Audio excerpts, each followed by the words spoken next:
Nous avons le plaisir de recevoir aujourd'hui M. Jacques Mandin de Saint-Gabriel à Saint-Laurent-sur-Seine. Bonjour. Bonjour, jeunes gens. Quelle est votre activité au sein du lycée de Saint-Gabriel? Je suis maintenant retraité depuis 6 mois. Mais avant, j'étais technicien de laboratoire en SVT à Saint-Gabriel depuis 40 ans. Je suis rentré en 1966, donc vous voyez, 44 ans maintenant. Y avez-vous toujours exercé la même activité?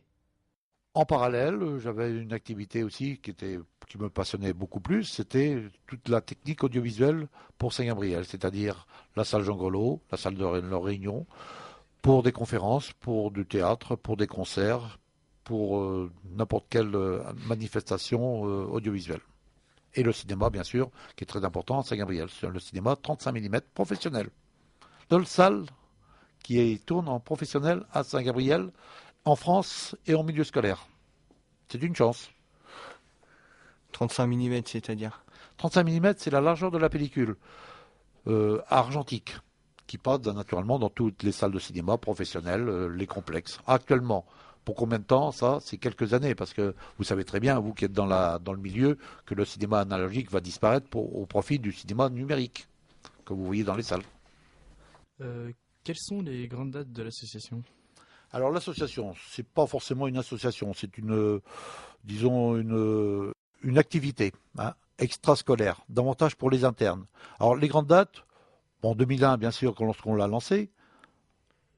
Après, différentes dates où on a fait des projections en plein air, par exemple les choristes en 2005. On vient de fêter les 60 ans de la cabine. Auparavant, en 95, on a fêté les 100 ans du cinéma. N'oublions pas que dans cette maison, le cinéma à Saint-Gabriel a commencé en 1900. En décembre 1900, la première séance de cinématographie était à Saint-Gabriel, 5 ans après l'invention du cinématographe, des frères Lumière. Donc les frères étaient déjà bien en avance à cette époque. Ensuite, le cinéma a été lancé en 1949, juste après la guerre. Voilà, pour le cinéma. C'est pour ça que je vous dis, le Ciné Saint-Gab fédère la TCSG. On se trouve autour de la cabine de projection et on fait d'autres activités après au service, parce que les techniques audiovisuelles ont bien évolué. Avant, on tournait avec des projecteurs au charbon. Maintenant, on est passé au xéno, donc on n'a plus grand-chose à faire. On a toute la préparation des films quand même à faire. Pour combien de temps? Ça maintenant, vous savez, ça va très vite, l'évolution de la technique. La pellicule argentique va disparaître d'ici quelques années. Ça sera place au numérique. Vous travaillez aussi dans le numérique. Vous allez voir un peu comment ça va évoluer. Ça va aller très vite. Quels sont les souvenirs qui vous sont restés en mémoire? Les souvenirs, les 100 ans du cinéma, en 95, il y a 15 ans. Là, on a fait toute une semaine à Saint-Gabriel. On a projeté des courts-métrages, on avait fait venir aussi des acteurs, des compositeurs, des réalisateurs de films. Pendant toute une semaine, des projections non-stop dans la journée pour tous les élèves. Il y avait à l'époque le 6e, 5e, c'est-à-dire collège et lycée. C'était un grand souvenir, une grande semaine du cinéma. La presse nous avait bien suivis, et FR3 aussi à l'époque. Qu'est-ce que vous aimez dans le cinéma? Le cinéma, c'est la prolongation de l'image. L'image qu'on enregistre avec l'œil, que le cerveau analyse. Donc c'est fantastique. Lorsqu'on a eu les premières images, c'était la boîte magique, des images fixes. Lorsqu'il y a eu l'animation, le mouvement avec les frères Lumière, c'était formidable.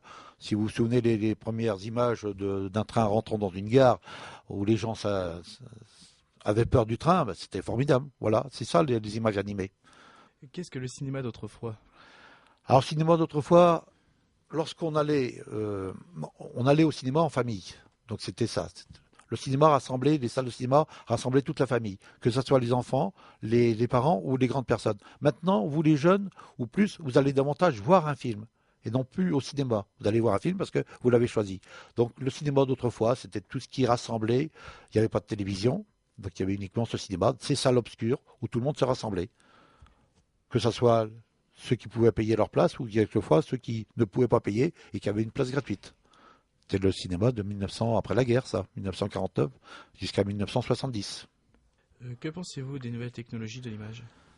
Il y a 100 ans, c'était l'image argentique, comme je vous disais. Maintenant, c'est l'informatique, c'est les images numériques, c'est l'avenir. Il y a longtemps qu'on a commencé à faire des images 3D avec des lunettes vert et rouge. Maintenant, c'est des images 3D en informatique.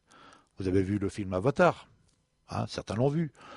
Naturellement, la télévision va se mettre au 3D très prochainement. On avait dimanche dernier, lors des portes ouvertes, un jeune qui est issu de Saint-Gabriel, qui a fait sa formation au centre dans notre académie technique, là, qui est maintenant réalisateur en 3D pour la télévision. Il viendra nous faire une démonstration.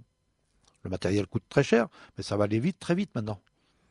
Vous voyez les complexes qui s'équipent en 3D.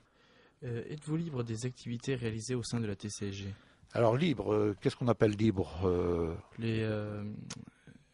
La façon d'apprendre au Oui. métier du spectacle. Oui, alors c'est pas forcément, nous on n'a pas la prétention de former des jeunes, on leur fait découvrir. C'est une formation découverte des métiers du spectacle. Rendre service, c'est-à-dire tout le monde a fait à bidouiller, si je prends le mot bidouiller, hein, c'est-à-dire s'entraîner sur une console quand on est jeune, dans un club, hein, chez soi. Donc après, on se met au service, nous on se met au service de Saint-Gabriel, pour que ça soit, on essaie de travailler en professionnel. C'est-à-dire un micro, que je ne vous l'apprends pas, il ne faut pas de l'arsène, hein. Il faut que la lumière soit bien éclairée. Si jamais ça claque, c'est toujours de la faute du technicien. C'est pas de la faute de l'acteur ou bien de celui qui parle. Donc il faut faire très attention, n'est-ce pas, hein. Je regarde les techniciens qui rigolent derrière moi là. C'est ça en fait, hein. Donc on est libre, mais il faut travailler en professionnel. C'est pour ça que c'est exigeant le métier de technicien au service des autres. Quand on est dans la salle, je ne sais pas si vous avez remarqué, mais les spectateurs sont derrière, ils observent ceux qui sont à la régie. Quelquefois, ils les envient, quelquefois, ils disent, bah oui, ils bichonnent, ils jouent les gros cracks, non. C'est-à-dire qu'on fait très attention. On n'a pas droit à l'erreur. Comme des acteurs. On a le stress aussi du technicien, comme le stress de l'acteur qui est sur scène. On apprend tout ça dans l'équipe, avec des professionnels qui viennent nous aider. Merci beaucoup, monsieur Jacques Mandin, de nous avoir accordé cette interview et votre temps. Donc nous nous quittons sur cet extrait de Laurent Corsia, Cinéma Paradiso.